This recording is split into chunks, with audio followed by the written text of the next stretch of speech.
Como siguiente punto de intervención, a cargo del Magíster Josmer Landazábal. El Magíster Josmer Landazábal radica actualmente en Ecuador y ha realizado los siguientes estudios: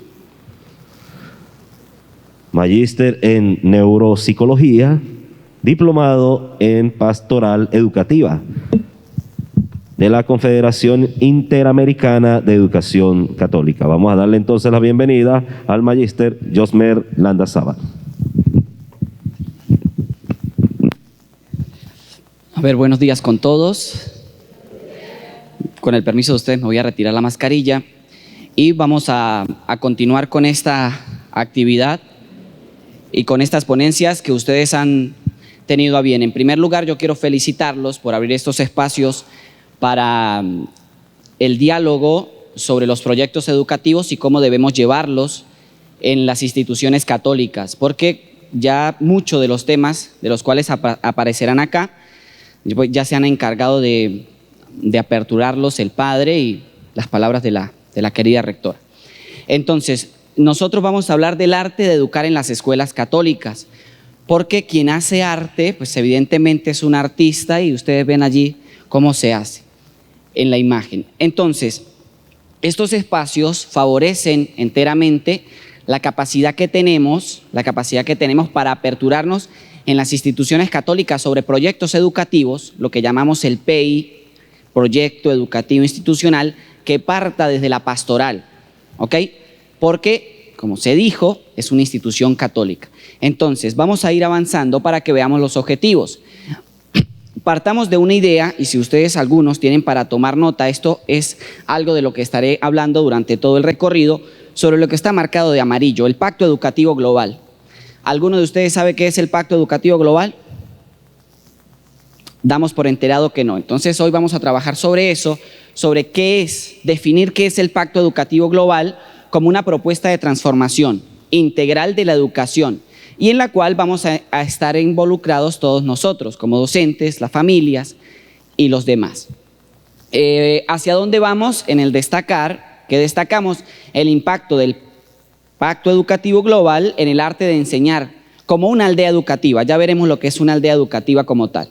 ¿Y qué queremos? Facilitar que el centro educativo tome en consideración que el Pacto Educativo es para la evangelización del currículo y del aula. Ojo que son dos cosas diferentes. Porque para el currículo trabaja el tema de las materias, de lo que se hace en el aula. Y la evangelización del colegio es el proyecto educativo institucional, que ustedes tienen que lograr eso como instituciones.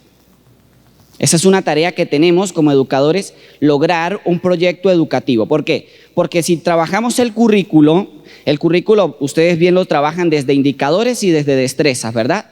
Un indicador de desarrollo para lograr una destreza, es decir, que el estudiante aprenda a sumar, que el estudiante aprenda las partes del cuerpo. Esa es una destreza que se maneja.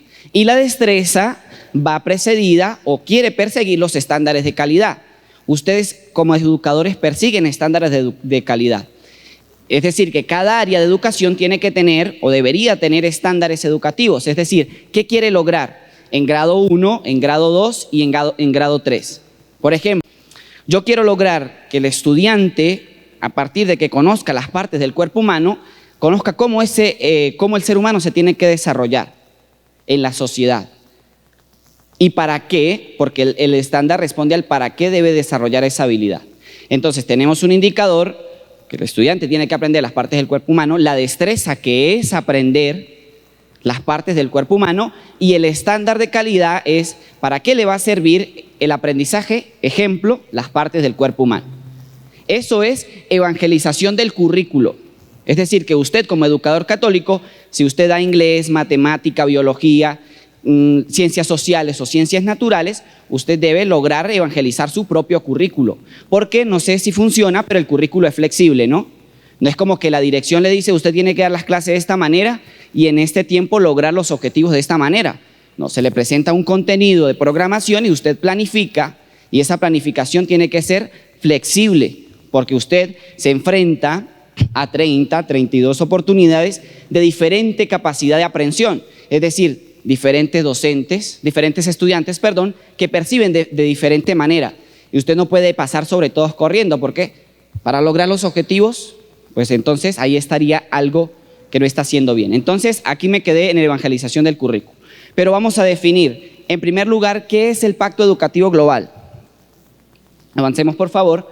¿Qué es el Pacto Educativo Global? Miren, esto parte del Papa Francisco desde una idea de hablar de humanidad más globalizada. ¿Por qué? La ONU en la década de los 90 planteó la posibilidad que para el 2030 se hable de ciudadanía global. Es decir, y eso tiene unas repercusiones bárbaras en cuanto al tema de cómo se concibe el sujeto y la persona en nuestra sociedad. El ciudadano global que se logra para el 2030 tiene como principal característica, yo diría que un poco maquiavélica, olvidarse de su trasfondo histórico.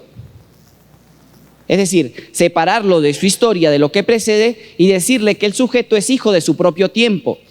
Y cuando el sujeto es hijo de su propio tiempo, de su propio espacio, entonces nacen todas estas culturas nuevas de hablar de perspectiva de género, porque ya no le llaman ideología, porque ideología es una palabra que al ser humano le fastidia un poco cuando nos hablan de ideología. Entonces empiezan a hablar de perspectiva de género, del hombre del moderno, de la inclusión, pero siempre con un doble trasfondo. Entonces el Papa habla que nosotros como educadores tenemos que lograr el pacto educativo global. Entonces, este pacto educativo global, yo ya les dije, trata de involucrar a todos los actores educativos, a la familia, a los profesores, a los directores, a los docentes, evidentemente, y a todos los que trabajan. ¿Por qué? Porque se quiere lograr que la educación sea más abierta e incluyente. Necesitamos inclusión en la escuela. En la escuela católica hace falta los docentes que puedan incluir en sus planes curriculares las características propias de una evangelización. Luego, que sea capaz de escuchar pacientemente. Tenemos docentes que no quieren escuchar. Y la pandemia dejó eso, ¿no? Dejó las características o dejó la evidencia de cómo estaba nuestra educación.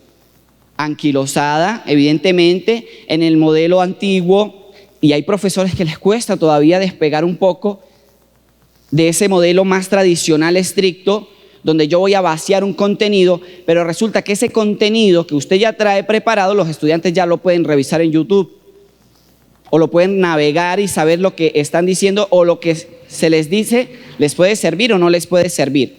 Que sea incluyente, que sea capaz de escuchar, que tenga diálogo. Ya hablamos del diálogo hace rato con el padre, ya lo tocó por allí, el diálogo constructivo. ¿Para qué dialogar con los estudiantes? ¿Para qué dialogar con los actores educativos que trabajan en el medio donde yo estoy?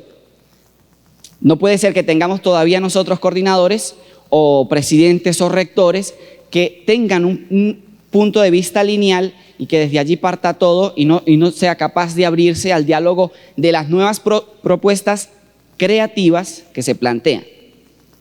Bien, eso se quiere lograr. Y la mutua comprensión,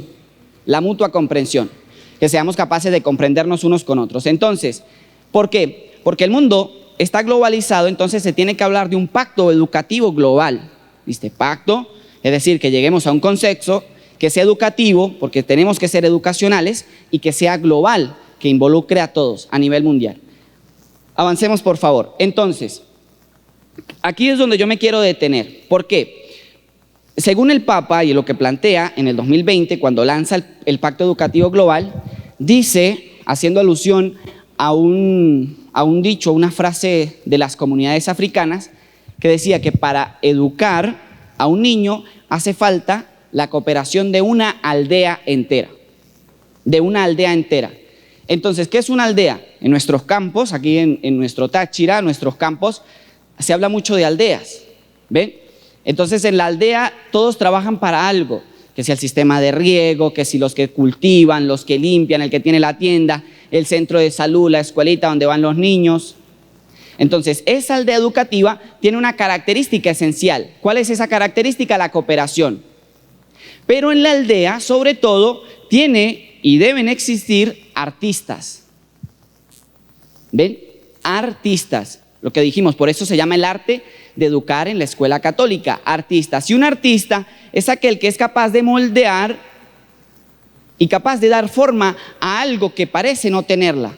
Y ahí aparece la inclusión, porque ustedes en el aula seguro que tienen estudiantes brillantes, que usted dice qué gusto que siento con este estudiante, pero tienen también estudiantes que no les va mucho lo que usted les da, o que se sienten un poco retraídos en cuanto a los conocimientos, o que se quedan un poco en la comprensión de los contenidos. Entonces, en ese aspecto particular, usted tiene que plantearse su ser de artista dentro de la aldea educativa. Y el docente católico, y el educador católico, y el obrero, el trabajador, el director, el rector católico, tiene que sentirse parte de la aldea, porque si no, entonces entramos en lo que ya se decía, en el antropocentrismo del sujeto que solo viene a trabajar, a percibir un sueldo por un contenido que deposita, como dice Freire en sus libros. Entonces es algo bancario, y eso debería trascender, y tiene que trascender de hecho. Entonces, un camino educativo que involucre a todos, para ello se requiere construir una aldea de la educación. Y la pregunta para ustedes, ¿cómo está la aldea de sus instituciones? ¿Se están peleando? ¿Cuántos caciques tienen?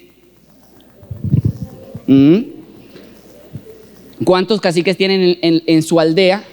Fíjense que el Papa, si ustedes siguen al Papa, siempre usa alegorismos o formas metafóricas para hablar y para expresarnos, para hacernos entender. Entonces, si en la aldea en las que estamos, aldeas educativas, no trabajamos algunos aspectos puntuales que ya veremos, entonces vamos a quedar enseñando, pero no educando, y necesitamos educar a los nuevos ciudadanos del mundo.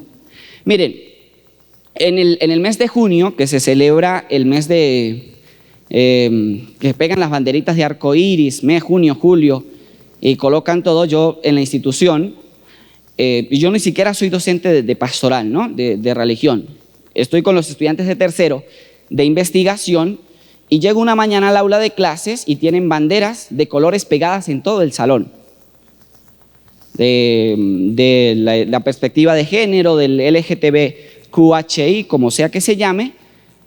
Yo no les puedo decir a los estudiantes, oigan, yo soy docente católico, yo sé cuál es mi posición como docente católico, y ya lo habló el padre, la coherencia, la doctrina, el aprendizaje, pero no les puedo interpelar así de frente y decirles, quiten esas banderas porque esto es una institución católica, porque me vería yo mal en primer lugar, y después van a venir los padres de familia a decirme que el profesor está violando la libertad de los estudiantes, de sus hijos, que es un país laico y todo lo demás.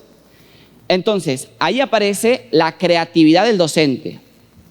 Cómo yo evangelizar a mis estudiantes que lo que les están vendiendo sobre ideología de género persigue el bienestar de unas minorías y no una educación colectiva que beneficie a todos.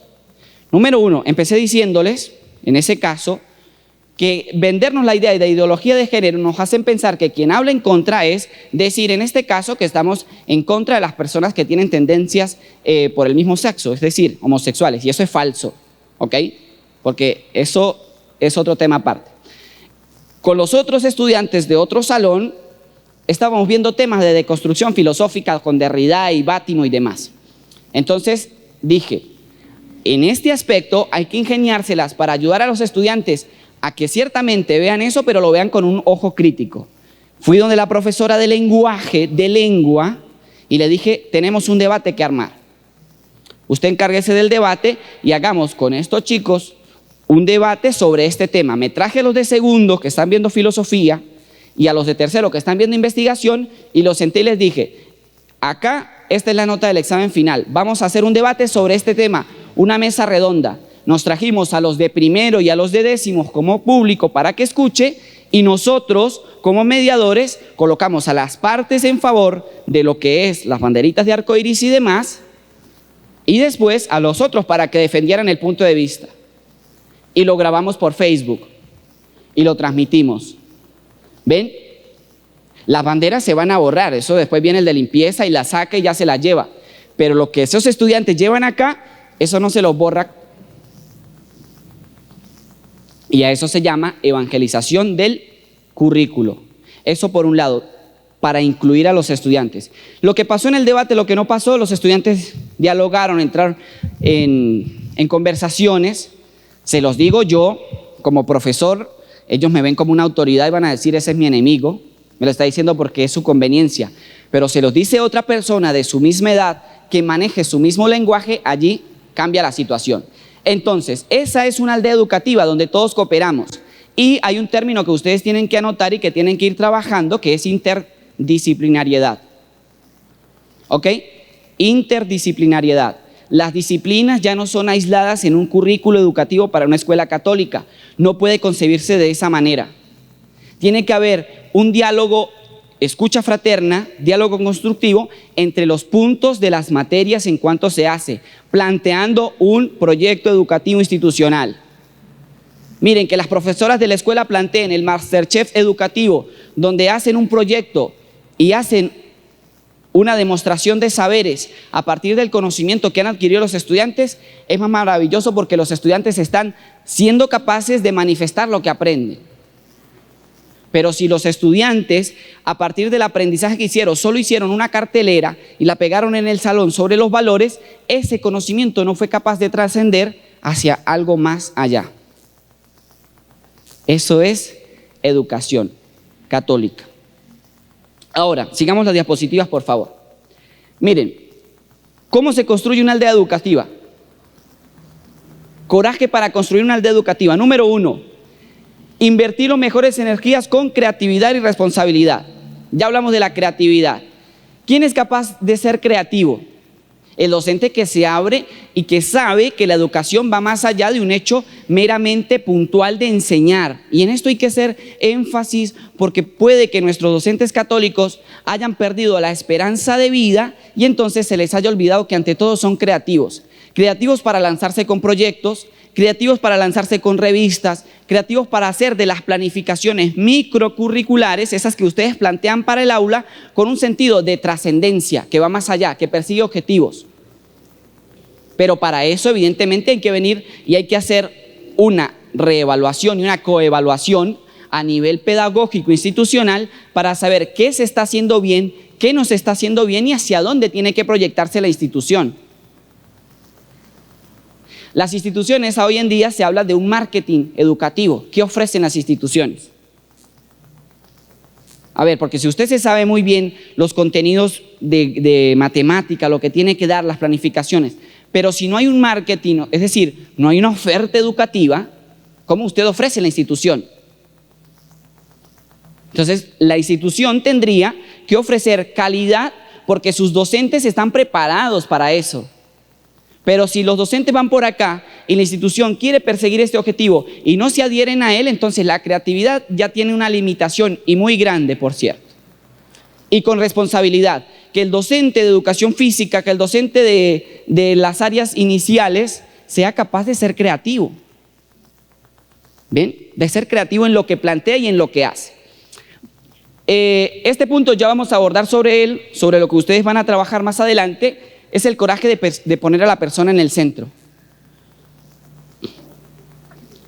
En clase, ustedes están en clase normalmente y ustedes observan quién va bien en clase, quién no va bien y saben quién puede tener un problema porque eso se observa, es evidente. Uno como docente se da cuenta naturalmente de aquel que le está pasando algo, que tiene alguna situación, pero el docente tendría que tener la capacidad de saber direccionar a ese estudiante a un departamento que tenga en la institución de ayuda. Por ejemplo, yo tengo una estudiante, llegó al salón, triste, la primera semana, y estaba bien, no le pasaba nada, naturalmente estaba todo bien, de repente empezó, entonces la llamo y le digo, ven, ¿qué sucede? No le dice, no pasa nada.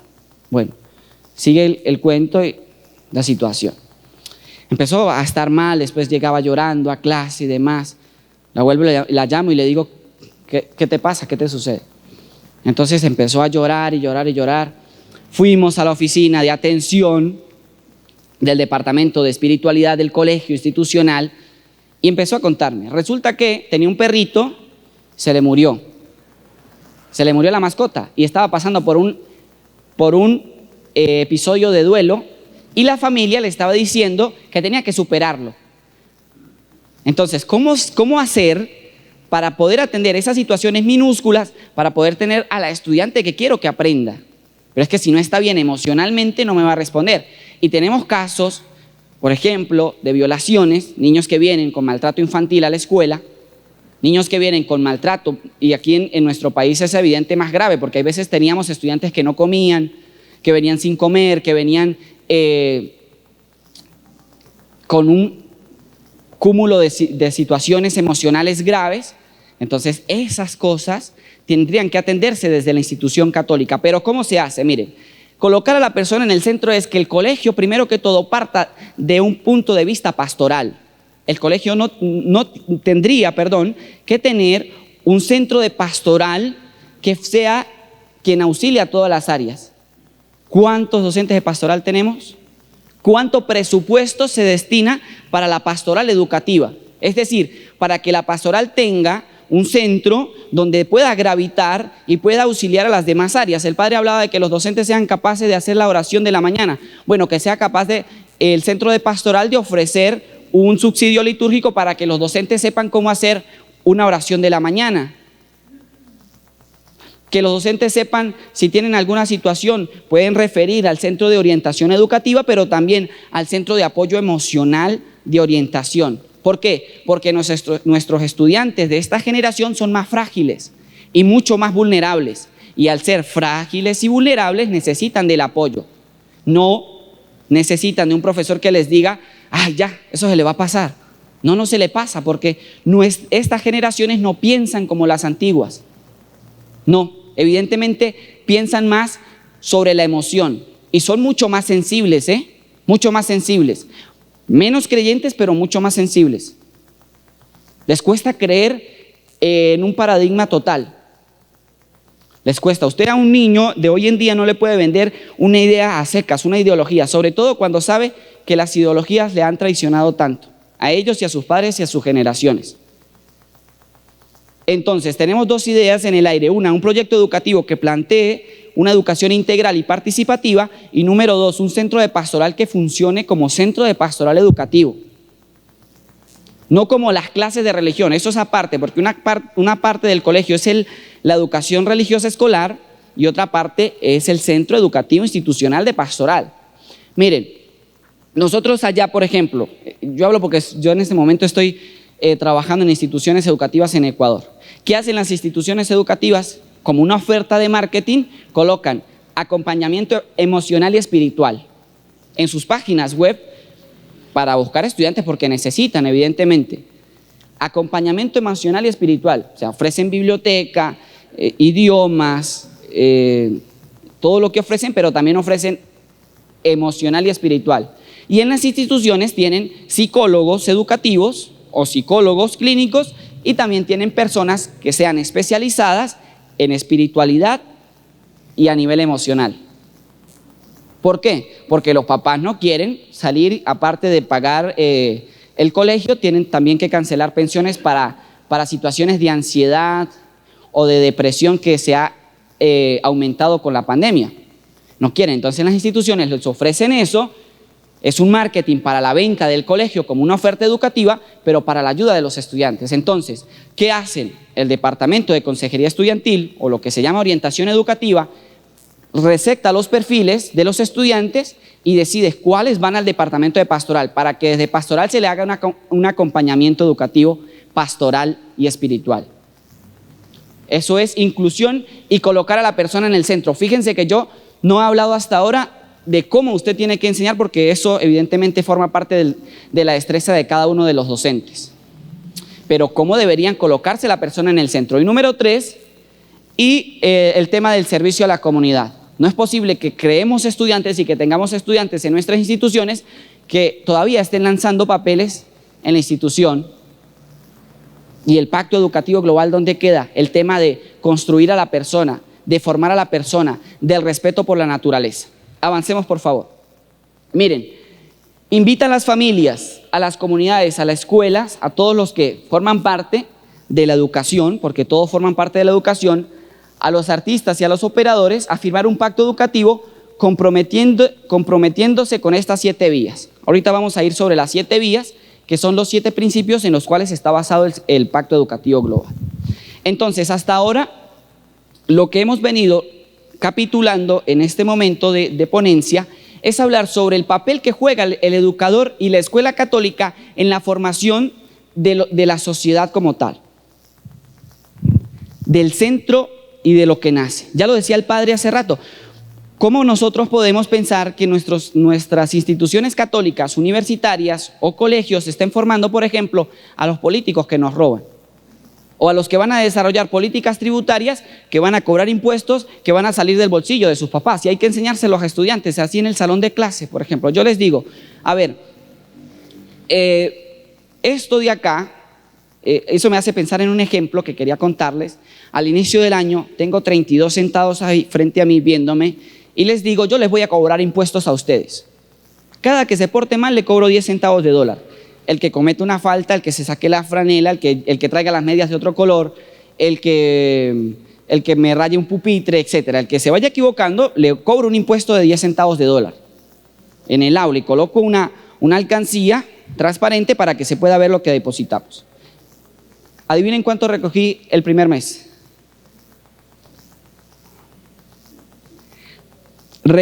Escuchen lo que les voy a decir, recogí $10 con mis 32 estudiantes, cobrándoles de a 10 por centavo por falta, ¿no? Y coloqué a una persona de los estudiantes, a un chico que me hiciera el favor y me colocara allí, evidentemente rayándome quién pagaba, cuánto pagaba. Y yo le decía, bueno, este se equivocó, incumplió la ley, págueme el impuesto. Después, con ese dinero, compramos 2 plantas. Estoy hablando de Pacto Educativo Global, 2 plantas, uno para los varones y otro para las niñas del colegio, del salón. Entonces les dije, esta plantita se va a llamar sabiduría y esta otra se va a llamar conocimiento. Las niñas van a cuidar de su planta sabiduría, una por semana, y los otros van a cuidar a conocimiento, el otro árbol, la otra planta. Evidentemente las niñas cuidaron mejor de la planta y los chicos, a la 3ª semana, la planta ya se había muerto, estaba ya apagándose. Las niñas estaban súper orgullosas, pero después tuvimos unas vacaciones y una niña tuvo que llevarse, estamos hablando de 16 años, adolescentes, no digo niñas para referirme, la planta para la casa. Resulta que en la casa, no sé qué le pasó, una mascota le lanzó la planta al piso y llegó el lunes sin planta al salón y llorando.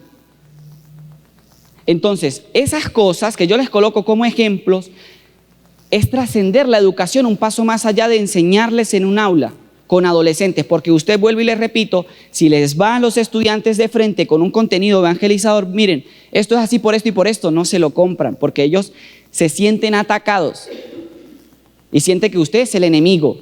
Usted tiene que crear las estrategias, por eso habla de creatividad, para plantear una educación que sea inclusiva y que sea participativa y le dé paso a todos. Y entonces con los impuestos que yo les cobré, después les enseñé cómo funciona el tema tributario en filosofía. Y cómo los políticos nos llenan de impuestos y nos roban, así entendieron, cobrándoles el profesor impuestos. Entonces eso es crear una educación incluyente, un pacto educativo global. Avancemos, por favor. El pacto educativo global, y presten atención porque ustedes tienen un numerito en su escarapela, tienen un número, van a tener que ir ahorita, más adelante, a trabajar sobre estos 7 puntos que están acá. ¿Bien? A trabajar sobre esos 7 puntos, que son las claves para construir un pacto educativo. ¿Cómo se construye un pacto educativo? Partamos de 2 ideas. Número 1, de la alegría, y número 2, de la bondad. Necesitamos docentes alegres, formadores educativos alegres. A veces tenemos profesores que dan miedo y que además de que dan miedo se enorgullecen de ser el que le temen en la institución. ¿Ven? Eso es, por un lado, hasta macabro, tener un profesor que los estudiantes le teman.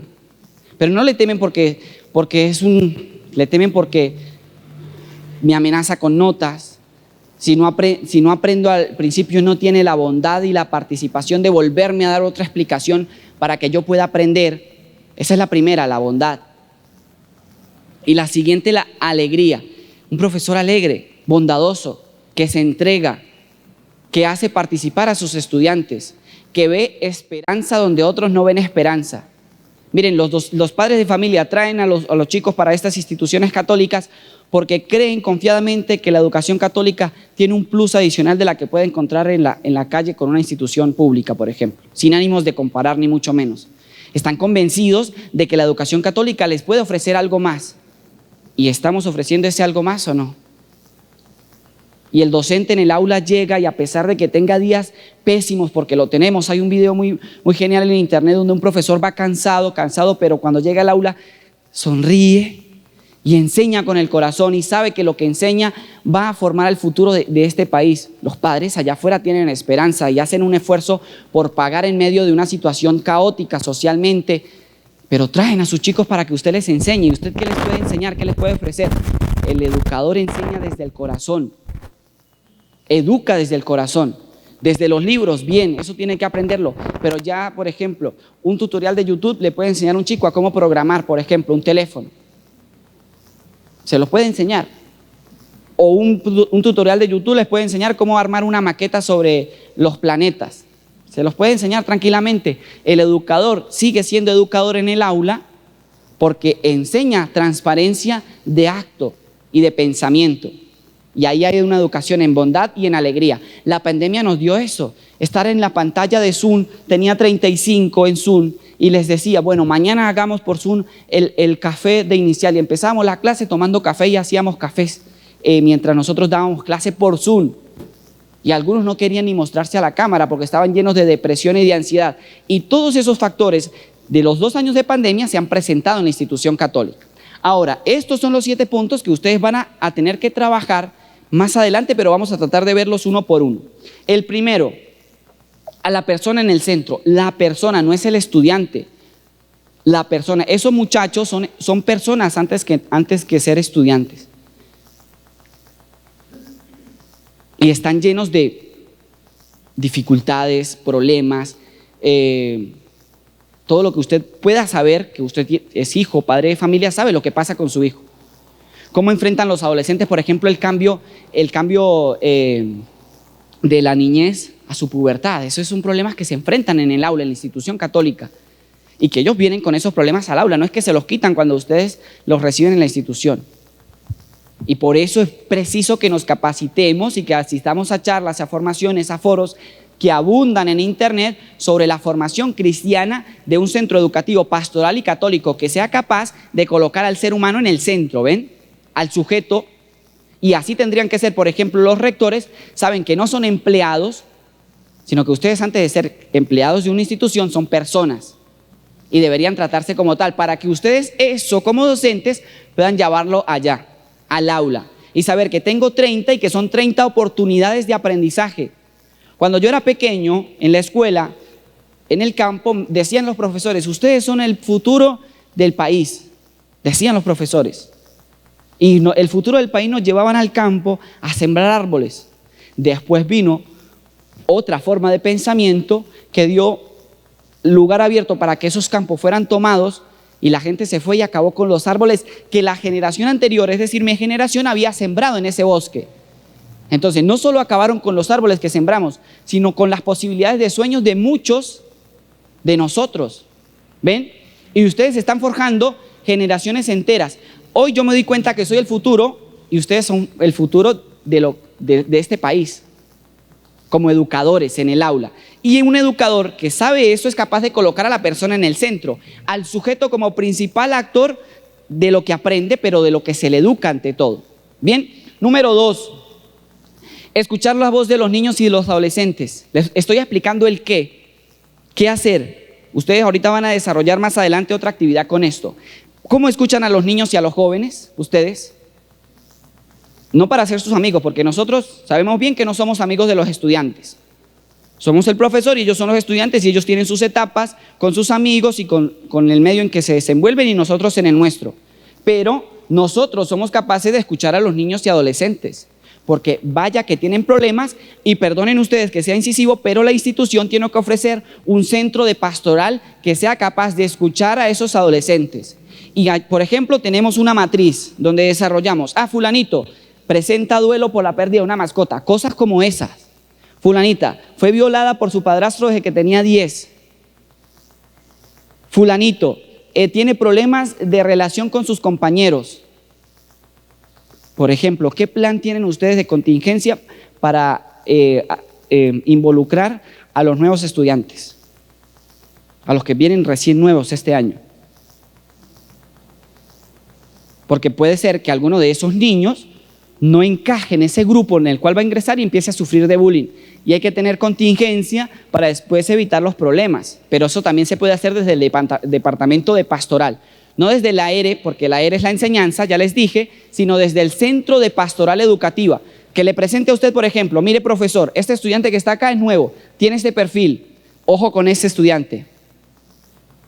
Miren, el problema que tiene fulanito es que le cuesta centrarse o sufre de hiperactivismo. ¿Cómo usted? Eso es un trabajo cooperativo, porque un área de la institución, no sé cuál se llame, se encargó de decirle al profesor con quién se va a enfrentar y no lo va a mandar ahí a la... Entonces contraten a un profesor nuevo, tráiganlo, no vaya con tercero B que nadie lo soporta, son 30 leones. Y el profesor no se le dio una herramienta para poder desarrollarse en esa aula específica, ¿bien? Eso es escuchar a los niños y a los jóvenes. 3, la participación. ¿Cómo se participa? Creando proyectos. Esos contenidos que ustedes tienen, por favor, no los dejen en el aula. Creen proyectos escolares interdisciplinarios. ¿Cómo se hace? Bueno, se crearon la revista del conocimiento y todas las áreas empezaron a participar y crearon unas semanas de casas abiertas, lo que aquí nosotros solíamos llamar los proyectos científicos o la demostración de saberes. Arman cada salón su stand y empieza a manifestar, bueno, nosotros aquí hicimos esto, comidas típicas, acá estamos trabajando el corazón, cómo funciona el corazón, acá estamos haciendo formas matemáticas o fórmulas matemáticas, nosotros en inglés estamos haciendo una guía turística para personas. Hay tantas posibilidades creativas que ustedes tienen porque son maravillosos y son demasiado creativos. Es de nuestro ser, de nuestra idiosincrasia, ser creativos, Pero eso hay que hacerlo, no dejarlo en el aula. Eso se llama interdisciplinariedad y se llama participación. ¿Ustedes están haciendo participar a los estudiantes? ¿Ven? Eso hay que hacerlo. Hay que hacerlo.